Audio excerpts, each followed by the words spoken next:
क्या आप जानते हैं कि सैलरी इनकम के अलावा भी आपकी कई तरह की इनकम है जिस पर टैक्स लगता है।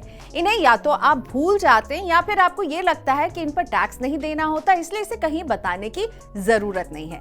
अपनी किसी कमाई को मिस कर जाना बहुत ही आम गलती है जो हम में से कई लोग करते हैं और मैं चाहती हूँ कि आप ये गलती ना करें, इसलिए ये वीडियो देखना बेहद जरूरी है।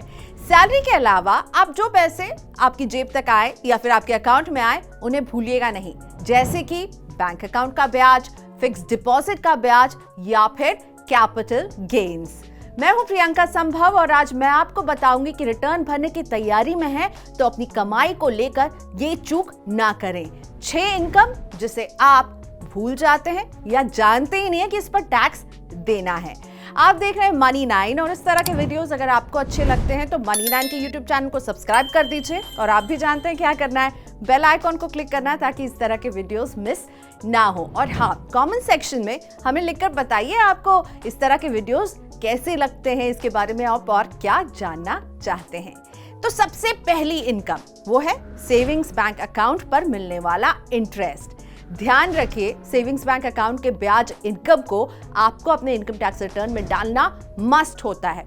वैसे तो सालाना 10,000 रुपए तक के सेविंग बैंक अकाउंट के ब्याज पर इनकम टैक्स के सेक्शन 80 TTA के तहत टैक्स छूट मिलती है, लेकिन इसे शो करना होगा तभी आप इस छूट को क्लेम कर सकते हैं। 10,000 रुपए से ज्यादा के ब्याज पर इनकम स्लैब के हिसाब से आपको टैक्स देना होता है। तो बैंक, कोऑपरेटिव सोसाइटी और पोस्ट ऑफिस, इन तीनों में से कहीं पर भी अगर आपके पास एक सेविंग्स अकाउंट है तो उसके ब्याज पर यह नियम लागू होता है। ये एक आम गलती है कि हम रेगुलर सेविंग बैंक अकाउंट पर मिलने वाले ब्याज को भूल जाते हैं। कुल छूट 10,000 रुपए की है, यानी अगर एक से ज्यादा बैंक में आपका अकाउंट है तो दोनों बैंक के ब्याज को मिलाकर 10,000 रुपए तक के ब्याज पर छूट मिलती है।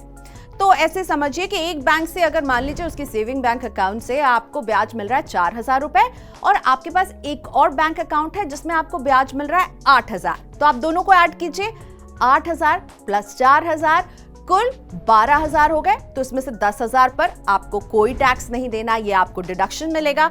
बाकी 2,000 को आपको अपने इनकम फ्रॉम अदर सोर्सेज में दिखाना होगा।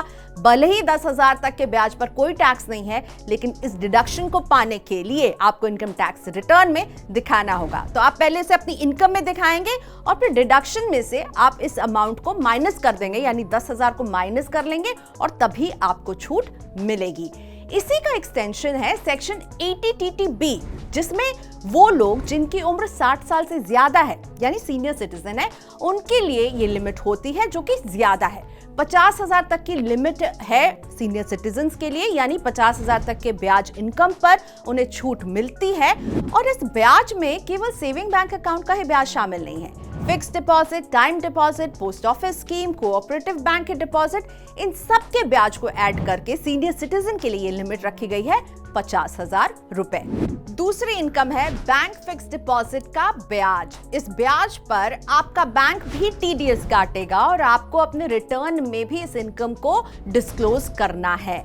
बैंक आपके FD के ब्याज इनकम पर तब TDS काटेगा जब इसकी रकम 40,000 रुपए से ज्यादा होगी। ये लिमिट 60 साल से कम उम्र के लोगों के लिए है। सीनियर सिटीजन के लिए सेक्शन 80 TTB के तहत छूट मिलेगी जिसकी लिमिट है 50,000। लेकिन ध्यान रहे, इस 50,000 में सेविंग बैंक का इंटरेस्ट भी शामिल रहता है। यहाँ ये गौर करने वाली बात है कि पोस्ट ऑफिस में अगर FD की हुई है तो उसके ब्याज पर कोई TDS नहीं कटता है। FD के मामले में ब्याज की इनकम जैसे 40,000 की सीमा को क्रॉस करेगी, TDS देना होगा। वैसे हाँ, एक बात है कि फिक्स डिपॉजिट का टेन्योर तो लंबा होता है, 1 साल, 2 साल, 3 साल या 5 साल, तो बैंक TDS सालाना काटते रहेंगे। हर साल आपकी 26 AS में ये दिखेगा भी। अब ये आप पर निर्भर करता है कि आप ब्याज को सालाना अपने ITR में दिखाएं या फिर FD के मैच्योर होने के वक्त। लेकिन ध्यान रहे, अगर बैंक सालाना TDS काट रहा है और आप चाहते हैं कि मैच्योरिटी के वक्त इसे दिखाएंगे तो आपके रिटर्न और 26 AS में एक मिसमैच नजर आएगा। इसलिए रिटर्न फॉर्म में कैरी फॉरवर्ड इंटरेस्ट का एक ऑप्शन आपको मिलेगा, इसे इस्तेमाल कीजिएगा जिससे कि आप रिटर्न में इस ब्याज को FD के मैच्योर होने पर दिखा पाएंगे। यानी बैंक टीडीएस काटते रहेंगे। आप जब एफडी मैच्योर होगी तब इसे रिफ्लेक्ट करने वाले हैं, इसलिए कैरी फॉरवर्ड को तब इस्तेमाल करना होगा। वैसे जिस साल आपका ब्याज पर टीडीएस कट रहा है उसी साल के रिटर्न में से दिखाते रहेंगे तो आपके लिए आगे जाकर आसानी होगी।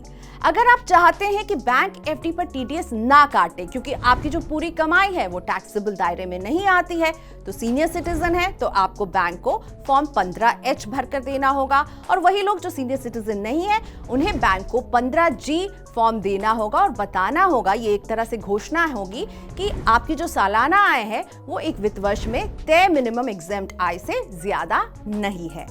तीसरी इनकम, म्यूचुअल फंड के गेन्स। म्यूचुअल फंड ट्रांजैक्शन में जब गेन्स होते हैं तो उस पर कैपिटल गेन टैक्स आपको देना होता है। लॉन्ग टर्म या शॉर्ट टर्म वो इस बात पर निर्भर करेगा कि आपने यूनिट्स को कितने समय होल्ड किया, कब रिडीम किया। इक्विटी म्यूचुअल फंड है तो 1 साल के बाद बेचने पर 1 लाख के गेन्स के ऊपर 10% टैक्स, और 1 साल के अंदर रिडीम किया है तो 15% की दर से short term capital gain tax लगेगा। वहीं डेट म्यूचुअल फंड है तो 3 साल के पहले रिडीम करने पर गेन्स आपकी इनकम का हिस्सा बन जाएंगे और आपको अपने स्लैब के मुताबिक टैक्स देना होगा। 3 साल के बाद होल्ड करके आप रिडीम करेंगे तो 20% की दर से टैक्स लगेगा विद इंडेक्सेशन बेनिफिट। वैसे म्यूचुअल फंड में जब आप सिस्टमैटिक ट्रांसफर प्लान का इस्तेमाल करते हुए अपने पैसे को एक स्कीम से दूसरे स्कीम में ट्रांसफर करते हैं तो यहाँ आपको लग सकता है कि कमाई कहाँ हुई है, क्योंकि मैंने तो एक लमसम राशि एक स्कीम में डाली और उसे फिर छोटे छोटे इंस्टॉलमेंट में मैं दूसरी स्कीम में धीरे धीरे ट्रांसफर कर रही हूँ। इस फंड स्विचिंग में जब पैसा स्कीम ए से स्कीम बी में ट्रांसफर होता है तो इस पर भी गेन की तरह टैक्स देना होगा। आप अपने पैसों को री इन्वेस्ट कर रहे हैं और री इन्वेस्ट करने के पहले आपके पैसे यानी आपके यूनिट्स रिडीम हो रहे हैं, और जितनी बार आप रिडेम्पशन करेंगे उतनी बार आपके गेन या लॉस को माना जाता है। तो आपको अपने म्यूचुअल फंड कंपनी से या तो कंसोलिडेटेड ट्रांजैक्शन स्टेटमेंट लेना होगा या फिर कंपनी के रजिस्ट्रार और ट्रांसफर एजेंट आरटीए से, जो कि कैम्स या कार्वी हो सकता है, उनसे गेन्स का एक कंसोलिडेटेड स्टेटमेंट लेकर बताना होगा कि आपको कितना कैपिटल गेन्स हो रहा है। तो जिस स्कीम से आप पैसे निकालेंगे उस स्कीम के हिसाब से टैक्स लगेगा। अगर डेट स्कीम से पैसे निकाल रहे हैं तो फिर डेट स्कीम का टैक्सेशन लागू होगा, और इक्विटी स्कीम से पैसे निकाल रहे हैं तो इक्विटी के हिसाब से यहां पर टैक्स के नियम लागू होंगे। तो इस गेन को भूलेगा नहीं जब आप म्यूचुअल फंड को स्विच करते हैं। चौथी इनकम है डिविडेंड इनकम। इनकम टैक्स के नए नियमों के मुताबिक अब निवेशकों को जब भी डिविडेंड मिलेगा वो उनकी आमदनी में जुड़ जाएगा और टैक्स स्लैब के हिसाब से टैक्स चुकाना होगा। पहले कंपनियां dividend per dividend distribution tax DDT देती थी, लेकिन अब ये निवेशकों की कुल आमदनी में जुड़ जाएगा। 1 फरवरी 2020 को पेश किए गए बजट में वित्त मंत्री निर्मला सीतारमण ने डिविडेंड डिस्ट्रीब्यूशन टैक्स को हटा दिया था। अगर आपको डिविडेंड के जरिए 5,000 रुपए की आमदनी होती है तो टीडीएस नहीं कटेगा, लेकिन 5,000 रुपए से ज्यादा की डिविडेंड इनकम पर 10% के हिसाब से टीडीएस देना होगा। अगर निवेशक ने पैन की जानकारी साझा नहीं की है या आधार से उसे लिंक नहीं किया है तो फिर ये टीडीएस की दर बढ़ जाएगी और 20% हो जाएगी। 5वीं इनकम है माइनर बच्चे की इनकम। मान लीजिए आपने अपने बच्चे के नाम से कोई निवेश कर दिया है तो ये उसकी कमाई हो जाएगी, और ये कमाई जुड़ेगी पेरेंट्स की इनकम से। ये हो सकता है कि आपको कहीं से ब्याज मिल रहा हो या म्यूचुअल फंड यूनिट आपने रिडीम की हो, तो जो भी गेन होगा वो बच्चे के माता पिता की इनकम में क्लब किया जाएगा, जोड़ा जाएगा। ये ध्यान रहे कि जिस पेरेंट की इनकम ज्यादा होगी उसकी इनकम के साथ बच्चे की ये इनकम जुड़ जाएगी, लेकिन 1500 तक की इनकम बच्चों की जो होगी वो टैक्स फ्री रहती है। तो 1500 से अगर ऊपर बच्चों की कोई भी इनकम रिकॉर्ड होती है, ब्याज के जरिए आए, म्यूचुअल फंड्स के जरिए आए, वो पेरेंट्स की इनकम का हिस्सा होगा और पेरेंट को इसे अपनी इनकम में जोड़कर अपने स्लैब के मुताबिक टैक्स देना होगा। और छठी इनकम है तीसरा घर, जिस पर है सरकार की नजर। अगर 2 से ज्यादा घर हैं तो तीसरे मकान पर आपको रेंट मिल रहा हो, आप वहां पर रह रहे हो, कुछ भी हो, उसके अनुमानित किराए पर आपको टैक्स देना ही देना है।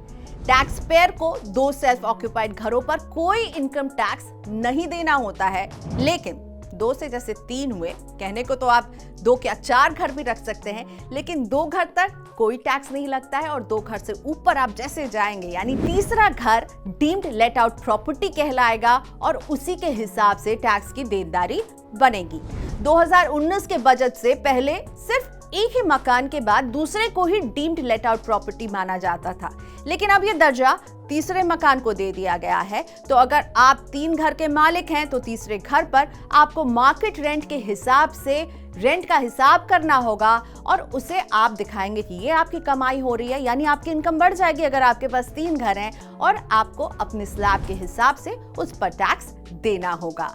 तो इनकम टैक्स रिटर्न भरने की तैयारी कर रहे हैं तो इन 6 इनकम को बिल्कुल नहीं भूलिएगा, वरना आपका रिटर्न गलत भरा जाएगा। हो सकता है आपको नोटिस आ जाए और आपको रिवाइज रिटर्न भी भरना पड़ सकता है। तो ये वीडियो आपको कैसा लगा मनी9 के यूट्यूब चैनल के कमेंट सेक्शन में जाकर जरूर बताइएगा और हमारे यूट्यूब चैनल को सब्सक्राइब भी कर दीजिएगा।